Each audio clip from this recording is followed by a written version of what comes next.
बहुत बड़ी चूक है प्रशासन और जो प्रशासनिक अधिकारी हैं जिनका बड़ा उतावलापन है, क्योंकि अभी वो जब कोर्ट अप्रोच जिन लोगों ने करा था उन्हें 14 तारीख की डेट उनके पास थी, लेकिन जल्दबाजी में और बिना कॉन्फिडेंस में लिए हुए वहाँ के जो लोग हैं, जो मौजूद लोग हैं, जो उनके मौलाना लोग हैं, तो उनको कॉन्फिडेंस में लेके बात करी जाती है।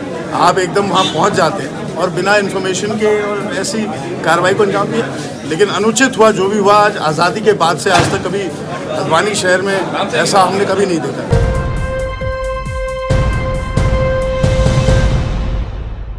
ये बाइट है हल्द्वानी के लोकल विधायक सुमित हरदेश की, जो साफ साफ ये कह रहे हैं कि जो कल पुलिस के जरिए और यहां के लोकल प्रशासन के जरिए मस्जिद और मदरसे को शहीद करने की जो कार्रवाई की गई है, यह हाई कोर्ट के ऑर्डर की अवहेलना है। हाई कोर्ट में स्टे लगाया गया था। 3 दिन पहले हमने आपको यह खबर दिखाई थी कि किस तरह से स्टे लगाने के बाद प्रशासन ने मस्जिद और मदरसे को सील कर दिया है और 14 तारीख को हाई कोर्ट में इस मामले पर सुनवाई होनी थी। लेकिन सवाल यह अब खड़ा होता है कि जैसा कि विधायक जी कह रहे हैं कि आखिर पुलिस प्रशासन इतना उतावला क्यों था, क्यों इंतजार नहीं किया जा सका 14 फरवरी तक का, क्यों अचानक यहां पर बिल्डोजर लेकर के टीम पहुंच गई और वहां पर जो उलमा इकराम थे, जो जिम्मेदारान थे, लोकल विधायक थे या और जो नेता थे, उनके साथ मीटिंग कर लोगों को समझा बुझा करके इस मामले में राजी करने की कोशिश क्यों नहीं की गई? किसके ऑर्डर पर यहां पर अचानक बिल्डोजर पहुंच गया? हाई कोर्ट के ऑर्डर को धता बताते हुए किसके कहने पर यहां पर बिल्डोजर पहुंचा? यह एक बड़ा सवाल है जो प्रशासन इस पूरे कांड के लिए जिम्मेदार है। और जब बिल्डोजर पहुंचता है, जाहिर सी बात है, जब 14 तारीख तक हाई कोर्ट ने स्टे लगाया हुआ है, लेकिन देखने में आ रहा है कि जहां पर भी भारतीय जनता पार्टी की सरकारें हैं वहां पर किसी भी कोर्ट की नहीं सुनी जा रही है। अचानक बिल्डोजर पहुंचता है और उसके बाद उसको डेमोलिश कर दिया जाता है। और जब इस मामले को लेकर मुस्लिम पक्ष कोर्ट पहुंचता है तो उसके बाद वहां पर भी इंसाफ नहीं मिलता। अब सवाल यह खड़ा हो रहा है, कौन है जिम्मेदार इन 6 मौतों का जो कल से अभी तक हो चुकी हैं? आधिकारिक तौर पर हालांकि 6 मौतों की पुष्टि नहीं हुई है। अभी तक पुलिस प्रशासन सिर्फ दो मौत की बात कर रहा है, लेकिन जो विजुअल्स वहां से आ रहे हैं वो पूरी तरह से दर्शाने के लिए काफी है कि किस तरह से पुलिस के साथ हिंदूवादी संगठन मुसलमानों को गालियां देते हुए, मुसलमानों को कटुआ देते हुए, कहते हुए मुसलमानों की बहन बेटियों के साथ अत्याचार करने की बात कहते हुए और पत्थर बरसाते हुए दर्जनों वीडियो सोशल मीडिया में सामने आए हैं। अब सवाल यह खड़ा होता है, जैसे कि विधायक ने आरोप लगाया है हल्द्वानी के, कि आखिर 14 तारीख तक इंतजार क्यों नहीं किया गया? किन लोगों ने यहां पर यह ऑर्डर दिया कि हाई कोर्ट के ऑर्डर के बावजूद आप बिल्डोजर लेकर के पहुंच जाइए? जाहिर सी बात है, जब हाई कोर्ट ने स्टे किया हुआ है और जब वहां पर आप बिल्डोजर लेकर पहुंचेंगे तो हालात खराब होंगे। शांतिपूर्ण तरीके से लोगों ने प्रदर्शन करने की कोशिश की, बिल्डोजर को हटाने की कोशिश की, लेकिन उसके बाद आप देख सकते हैं वीडियोस में दर्जनों वीडियो ऐसे सामने हैं कि किस तरह से वहां के सामाजिक कारकुन, वहां के बुजुर्ग महिलाओं को समझाते हुए नजर आ रहे हो। पुलिस से ये कह रहे हैं कि हमें कुछ टाइम दीजिए, हम इनको शांत कर देंगे, लेकिन उसके बावजूद अचानक पुलिस वाले महिलाओं पर भी डंडा बरसाने लगते हैं, महिलाओं को घसीट करके गाड़ियों में भरने लगते हैं। तो आखिर ये कौन लोग हैं? दिल्ली में आपने देखा था कि किस तरह से पुलिस की वर्दियों में, सादे ड्रेस में संघ के लोग मुसलमानों पर लाठियां बरसा रहे थे। तो ये पिछले 60-70 सालों में जो भर्तियां हुई हैं फोर्सेज में, पुलिस में, आप इनके दिमागों को देख सकते हैं कि कितना उतावला होते हैं मुसलमानों के ऊपर जुल्म करने के लिए। और बाकायदा कैमरों के सामने ये सारी चीजें हो रही होती हैं, लेकिन उन्हें कोई डर नहीं है, कोई परवाह नहीं है। कोई कानून का डर और परवाह इसलिए नहीं है कि क्योंकि कानून कभी इनसे सवाल नहीं करता। अब सवाल यही खड़ा होता है कि ऐसे में मुसलमान करें तो क्या करें? कुछ वीडियोस हैं जिनको मैं आप तक दिखाना चाहूंगा। आप इस वीडियो में देख सकते हैं कि पुलिस की मौजूदगी में हिंदूवादी गुंडे मुसलमानों को कटुआ कह करके पत्थरबाजी कर रहे हैं।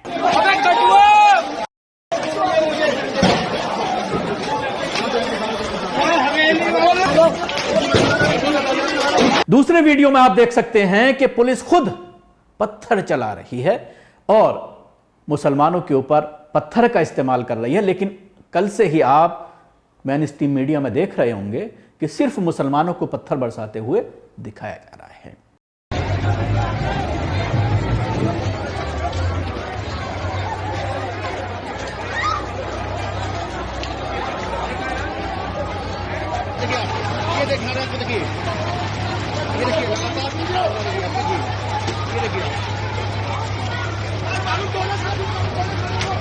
अरे ज्यादा कॉल निकाल लो यार।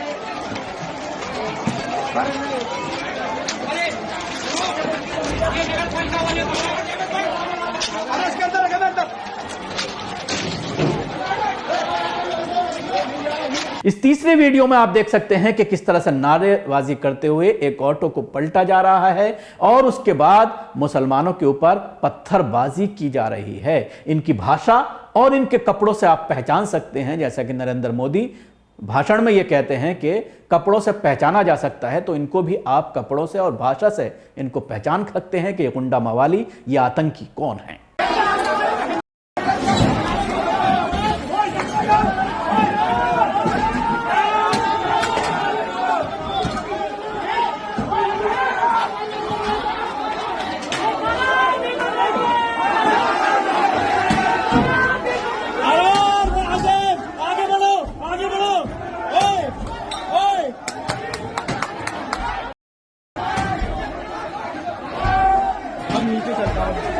इसके साथ ही अचानक प्रदर्शन कर रही महिलाओं पर लाठियां बरसानी शुरू कर जाती हैं। एक बुजुर्ग महिलाओं को डांटकर डपट कर हटाने की कोशिश कर रहे हैं, लेकिन कुछ पुलिस वाले उतावले हो जाते हैं लाठियां बरसाने के लिए। वक्त नहीं दिया जाता बुजुर्गों को, या वहां के जो लोग सरकर्दा लोग थे उनको कोई टाइम नहीं दिया जाता कि वो अपने लोगों को समझा करके घरों में भेज दें, जिसकी वजह से ये पूरी स्थिति यहां पर होती है।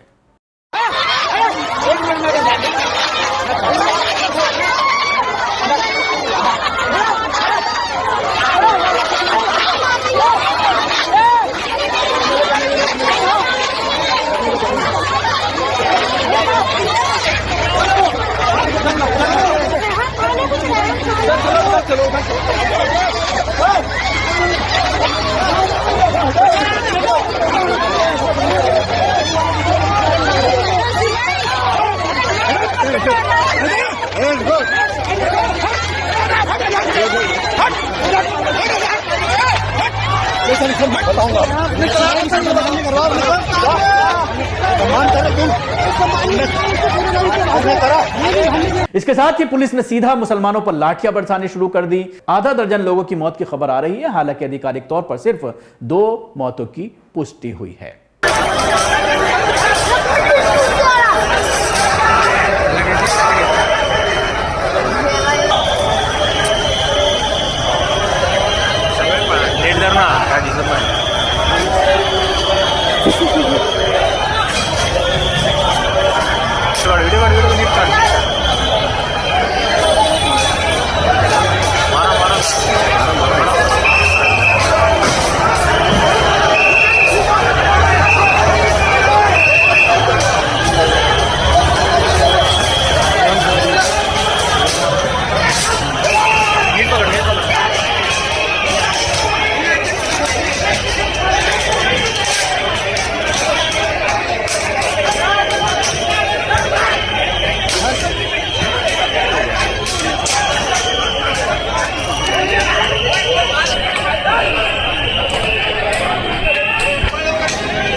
तो आप देख सकते हैं ये तमाम वीडियो से पूरी स्थिति साफ हो रही है कि किस तरह से मुसलमानों के ऊपर मजालिम की इंतहा की पूरी कहानी लिख ली गई है, किस तरह से मुसलमानों के ऊपर मजालिम किए जा रहे हैं।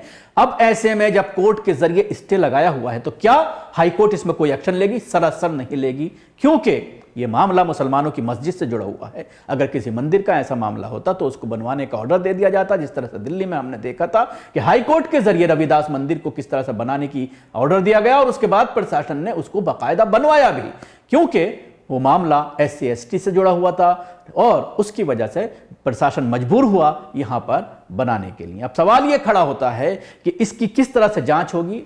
अब दर्जनों सैकड़ों लोगों को बंद किया जाएगा, तरह तरह की धाराएं लगाई जाएंगी, पुलिस के ऊपर लाठी बरसाने की, पुलिस के ऊपर पत्थरबाजी करने के केसेस दर्ज किए जाएंगे, UAPA के तहत केस दर्ज किए जाएंगे और कई साल तक जमानत नहीं होगी, ताकि एक मिसाल पेश की जा सके कि अगर मुसलमानों ने अपनी आवाज अपने हो रहे जुल्म के ऊपर उठाने की कोशिश की, संविधान के खिलाफ किए जा रहे खिलवाड़ के ऊपर आवाज उठाने की कोशिश की, तो उन्हें जेलों में सड़ा दिया जाएगा। इसलिए कोई हिम्मत ना करे अपने ऊपर जुल्म होने वाली आवाज के खिलाफ खड़े होने की। आखिर में विधायक की पूरी बाइट में आपको सुनवाना चाहूंगा कि इस तरह से इस पूरे मामले को लेकर उन्होंने पूरी तरह से प्रशासन के ऊपर आरोप लगाए हैं और यह कहा है कि पुलिस प्रशासन ने सही तरह से नीति नहीं बनाई, अगर सही से लोगों से संपर्क किया गया होता या फिर 14 तारीख तक इंतजार किया गया होता तो ये हालात ऐसे ना होते। बहुत बड़ी चूक है प्रशासन और जो प्रशासनिक अधिकारी हैं जिनका बड़ा उतावलापन है, क्योंकि अभी वो जब कोर्ट अप्रोच जिन लोगों ने करा था उन्हें 14 तारीख की डेट उनके पास थी, लेकिन जल्दबाजी में और बिना कॉन्फिडेंस में लिए हुए वहाँ के जो लोग हैं, जो मौजूद लोग हैं, जो उनके मौलाना लोग हैं, अगर उनको कॉन्फिडेंस में लेके बात करी जाती है, आप एकदम वहाँ पहुँच जाते हैं और बिना इन्फॉर्मेशन के और ऐसी कार्रवाई को अंजाम दिया। लेकिन अनुचित हुआ जो भी हुआ, आज आज़ादी के बाद से आज तक कभी हल्द्वानी शहर में ऐसा हमने कभी नहीं देखा, तो बड़ा काला दिन है, बड़े दुख का विषय है। और बड़ा जो पूरी चीज़ हुई उसमें मेरे को बहुत दुख है, और जितने भी पुलिसकर्मी हो, आम जनमानस के जो लोग हैं जिनको भी इंजरीज हुई हैं, जो भी परेशान है, मेरी संवेदना उनकी। विधायक जी, कार्रवाई वहाँ हो रही थी, लेकिन पथराव करना, आगजनी करना, इसको कितना सही मानते हैं? नहीं, बिल्कुल देखिए, हम तो अहिंसा में विश्वास करने वाले लोग, कोई तरीका होता है अहिंसा के रास्ते से सब कुछ मिल सकता है, तो हिंसात्मक कार्रवाई जो हुई है मैं उसकी घोर निंदा करूँ। आप क्या मांग करते हैं?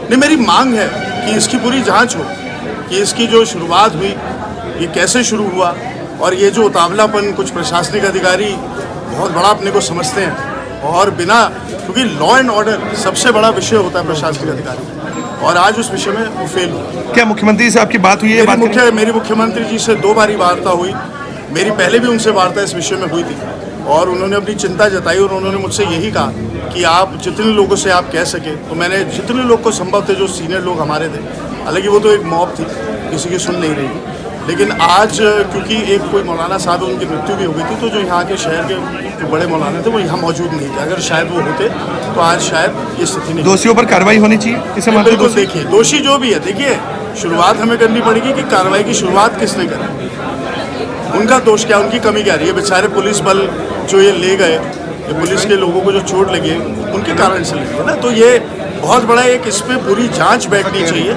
और दोषी जो भी हो, देखिए संपत्ति, सरकारी संपत्ति पे आग लगाना, वाहनों पे आग लगाना, ये बिल्कुल कहीं पे भी ऐसी चीज़ कबूल नहीं हो सकती है।